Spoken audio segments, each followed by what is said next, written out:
Water treaty के बाद अब भारत इनके साथ गंगा वाटर ट्रीटी पर काम करने की सोच रहा है।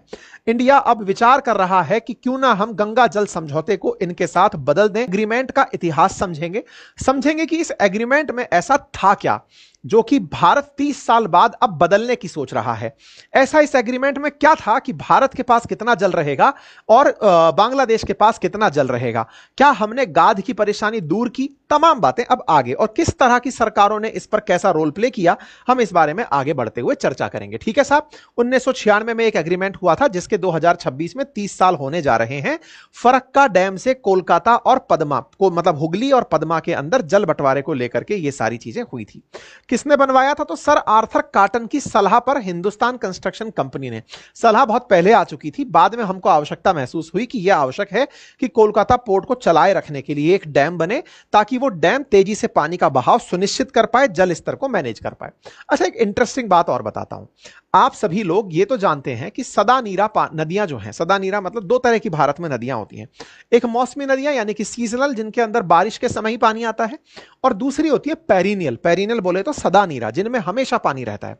हमेशा पानी कौन सी नदियों में रहता है? वो नदियां जो कि बारिश, जो बर्फ के पिघलने से चल रही होती हैं। तो देखिए, मानसून के समय तो बारिश का पानी आ ही जाता है नदियों के अंदर, लेकिन जब गर्मी होती है तो ग्लेशियर के पिघलने से पानी आता है। तो ग्लेशियर कब पिघलते हैं? जब गर्मी होती है। ग्लेशियर बनते कम है? जब सर्दी होती है।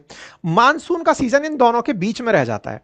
तो बारिश के बाद तक, यानी अक्टूबर नवंबर तक, बारिश का पानी बहता हुआ पहाड़ों से निकलता रहता है, ग्लेशियर के पिघलने से भी निकलता रहता है। सर्दियों में जब बर्फ जमने लगती है तो बर्फ के जमने से नदियों का जल स्तर घटने लगता है, नदियों में पानी कम होने लगता है।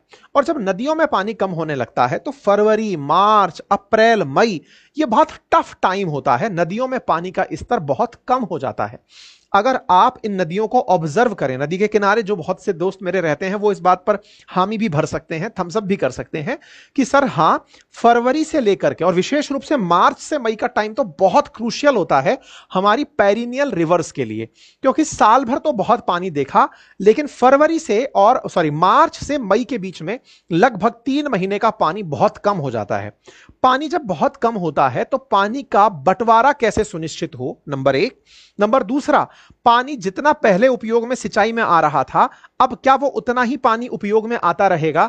पानी कितना दूसरे को दें, हमारे पास कितना रखें, ये एक बड़ा सवाल है। अक्सर जब डैम बनाए जाते हैं तो उन डैम के अंदर यह सुनिश्चित किया जाता है कि जब नदी का जल स्तर घटने लगेगा तो डैम से पानी छोड़ दिया जाएगा ताकि जल मेंटेन रहे, नंबर एक।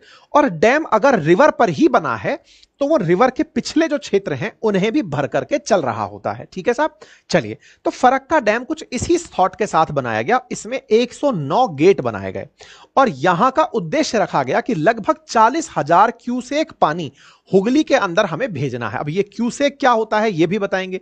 क्या बांग्लादेश ने उस समय कोई विरोध नहीं किया? बिल्कुल किया, लेकिन उस समय 1971 में ताजा ताजा बांग्लादेश बना था, भारत की भक्ति में बहुत ज्यादा लीन था। उस समय शेख मुजीबुर रहमान यानी शेख हसीना के पिताजी हुआ करते थे, भारत के साथ उनके बहुत से एहसान थे, तो वो इस बात पर तैयार थे कि हां, अगर हम लोग बनते हैं, साथ में रहते हैं, तो एक जॉइंट रिवर कमीशन बनाएंगे जो दोनों के हितों का ख्याल रखेगा। भारत ने कभी यह नहीं कहा कि साहब नदी मेरी है तो सारा पानी मेरा होगा। भारत हमेशा अपने पड़ोसियों को साथ लेकर चलने की नीति के साथ चला है। ऐसे में हमने इनके साथ एक सहमति रखी। 1972 के अंदर जब इंदिरा जी थी और वहां पर शेख मुजीबुर रहमान थे, तय हुआ कि हम एक जॉइंट रिवर कमीशन बनाएंगे ताकि नदी का जल किस तरह से बटे, क्योंकि अल्टीमेटली आप फरक्का डैम बना रहे हैं, तो नदी का जल कैसे बटे इस पर जब भी आवश्यकता होगी हम लोग चर्चा करेंगे। इसी वजह से 1977 में, 1982 में, 85 में कई छोटे मोटे एग्रीमेंट होते रहे। समय समय पर तय होता रहा भारत कितना पानी लेगा, बांग्लादेश को कितना पानी दिया जाएगा, क्योंकि फरक्का डैम बनने का असल मकसद था कि हुगली नदी में पानी होना चाहिए, सिल्ट की प्रॉब्लम वो रहनी चाहिए, और चूंकि नदी भारत की है तो भारत के हित तो कम से कम पूरे हों। कुल मिलाकर भारत की जरूरत 40,000 क्यूसेक जल की थी, लेकिन दिक्कत फरवरी, मार्च, अप्रैल, मई की थी। बाकी टाइम पर कोई दिक्कत नहीं आती, लेकिन उसके बाद के जो समय है, जो 4 महीने हैं, विशेष रूप से 3 क्रिटिकल महीने, 11 फरवरी से 11 मई के बीच का एक ऐसा समय है जहां नदी का जल स्तर कम होता है। उस समय हुगली में पानी कैसे बनाए रखें, कोलकाता पोर्ट को कैसे जारी रखें, 3 महीने तक अगर पोर्ट काम ना करे तो ये बहुत बड़ी दिक्कत हो जाएगी। बस इसी की वजह से दोनों देशों के बीच कई टाइम पर एग्रीमेंट्स वगैरह चलते रहे। कई प्रयास हुए उन प्रयासों में लगभग एक समय ऐसा आया जिस समय दोनों देश किसी एग्रीमेंट की स्थिति में नहीं थे। 1989 से 86 के बीच में लगभग ऐसी स्थिति बन गई थी कि दोनों देश किसी बात पर सहमत ही नहीं हो पा रहे थे।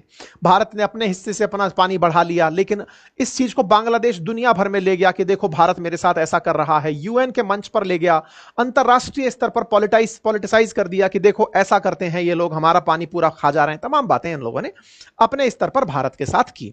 बांग्लादेश विरोध करता रहा कि नदी का पानी कम हो गया है, खेतों को पानी नहीं मिल रहा है, हमारे यहाँ की जलवायु बिगड़ गई है और समुद्र का पानी अब तो पद्मा में ऊपर चढ़ने लगा है, बोले उससे खारापन आ जा रहा है। इस तरह से इन्होंने खूब सारे टेंट्रम्स किए।